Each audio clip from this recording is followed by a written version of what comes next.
वो लंबी फहरिस्त भी यहाँ बयान कर दीजिए जो ड्राई क्लीनिंग के जरिए आपके जमात में शामिल की गई। नैब के केस बना बना के जो भी जाता था वो धुल कर जो है आपके पास आ जाता था, वो क्लीन हो जाता था। जमाने भर के दागदार चोर डाकू जो है वो क्लीन होकर आपके पास आए, कुछ रह गए और कुछ वक्त के साथ भाग गए। यहाँ तक के आप कहते थे कि इसको तो चपड़ासी भी नहीं लगाऊंगा, आपने इंटीरियर मिनिस्टर चपड़ासियों को लगाया। मेहरबानी करके वो भी जिक्र हो जाए तो बेहतर है। अब मैं आता हूं सर अपनी बजट स्पीच की तरफ, और ये भी बात करूंगा कि आज तक का नैब का सबसे बड़ा मुतनाज़ा मसला क्या है। ये 180 करीब पाउंड के 180 अरब पाउंड वाला कौन सा मसला है? ये आप मुझे बताइए, इसका गबन किसके जिम्मे है? ये केस किसके जिम्मे है? ये पैसे किसके जिम्मे है? कहां से आए और कहां गए? नेब का सबसे बड़ा अलमिया, उसके जिम्मेदार तो आप खुद हैं। आप किस पर किस तरह उंगली उठा सकते? जनाब अली, बजट स्पीच एक रिवायत भी है। अब तो सही कहा दोस्तों ने कि जूं का तू है, हर एक अपनी बात कर रहा है। जनाब अली, हुआ इस तरह है कि गुज़िश्ता कोई 30-40 साल से हम वॉर ड्रिवन इकोनॉमी हैं।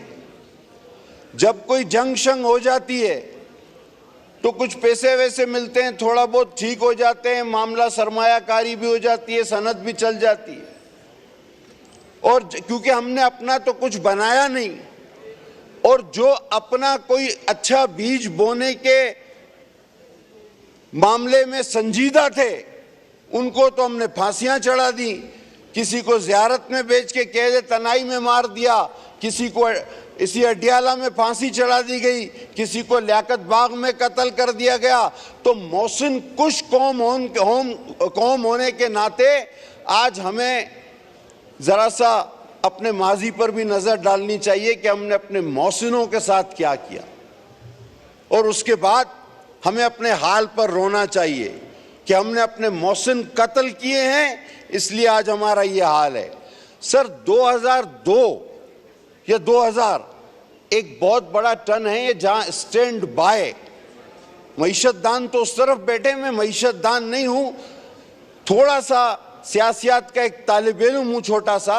ये 2000 सन में जो स्टैंड बाय आपको इक़दामात और जो मिले अहकामात अंकल IMF की तरफ से, उसके बाद हालात खराब हुए, और उस वक्त से लेकर आज तक आपका सारा बजट, मुझे ये कहने में कोई आर महसूस नहीं होती कि IMF की शराइत को मद्देनजर रखते हुए बनाया जाता है। हुकूमत नवाज लीग की हो, पीपल्स पार्टी की हो, PTI की हो, हम सारे वजीर इंपोर्ट करते हैं। आज भी हुआ है वजीर इंपोर्ट, इन्होंने भी किए, हमारे पास भी रहे। हमने इकोनॉमी का कोई नया आइडिया इंप्रूव नहीं किया, सिर्फ वजीर इंपोर्ट करने पर तवज्जो रही। और वो वजीर बेचारे जो IMF वालों के मामलात थे उनको देखते हुए वो बजट बनाते थे। अब सर एक गठजोड़ होता है मुल्क के सरमायादार और इकोनॉमी में, जब वो ठीक रहता है तो मामला चलते हैं, सनद चलती है, मामला गरीबों तक भी पहुंचता है, कुछ रोजगार मिल जाता है। लेकिन जब वो रुकता है तो वो रोजगार भी चला जाता है, और मुतवस्सत तबका सबसे ज्यादा उसमें पिसता है और वो गुर्बत की लाइन की तरफ चला जाता है। और मोहतरम साबिक स्पीकर असद कैसर साहब ने एक जिरगा इस वक्त लगाया हुआ है जो असेंबली में, तो आप संजीदगी का एहसास कर सकते हैं इस मुल्क को कौम के साथ। अब उन्हें पता ही नहीं कि मैंने उनका नाम लिया है, अंदाजा कीजिए। ये संजीदा कौम है, ये संजीदा जमात है। असद साहब, ये जिरगा कहीं और भी हो सकता है। काइंडली मेंबरान तशरीफ रखें। उन्हें कुछ पता नहीं, आप भी उनका नाम लॉबी में चले जाएं या पीछे बैठ के बात कर लें। कुछ पता नहीं है सर, मैं कह रहा हूँ ये पीछे बैठ के बात कर लें या लॉबी में चले जाएं। माशाल्लाह संजीदा लोग हैं सर। ये आमिर डोगर साहब, ये मीटिंग जरा खत्म कर लीजिए, साइड पे कर लीजिए प्लीज जी। सर हम थोड़ी से जो सर्वे होता है हमारा,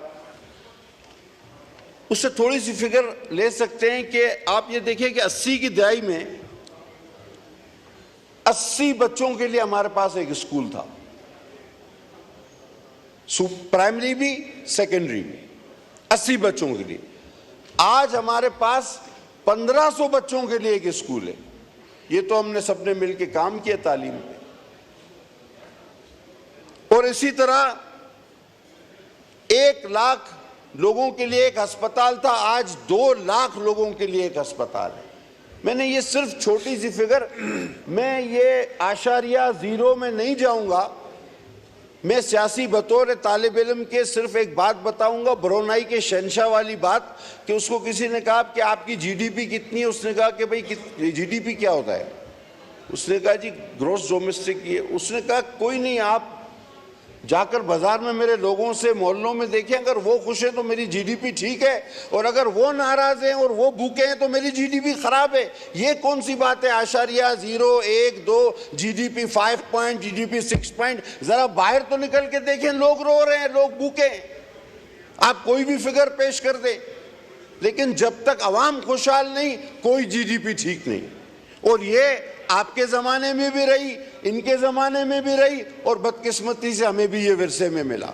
और कर्जा लेने का, अगर आप कहते हैं कि कर्जा लेने का कोई इल्ज़ाम है, तो वो कायद से फिर शुरू करें, क्योंकि पहला कर्जा तो जनाब कायदे-आज़म के ज़माने में ही लिया गया, और वो कर्जे की शरह बढ़ती गई।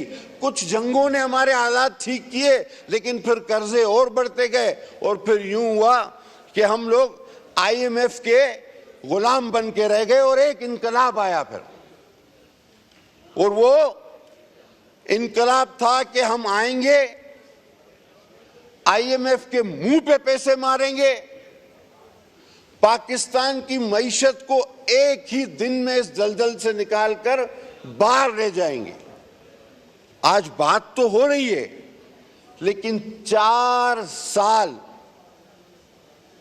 और बात की गई कि जी अरस्तू हैं इस तरफ, वहां तो अरस्तू भी थे, सुकरात भी थे, बुकरात भी थे, और वो बार बार तब्दील भी होते रहे, लेकिन ना IMF के मुंह पे पैसे मारे गए, ना इस मुल्क का कर्जा उतरा।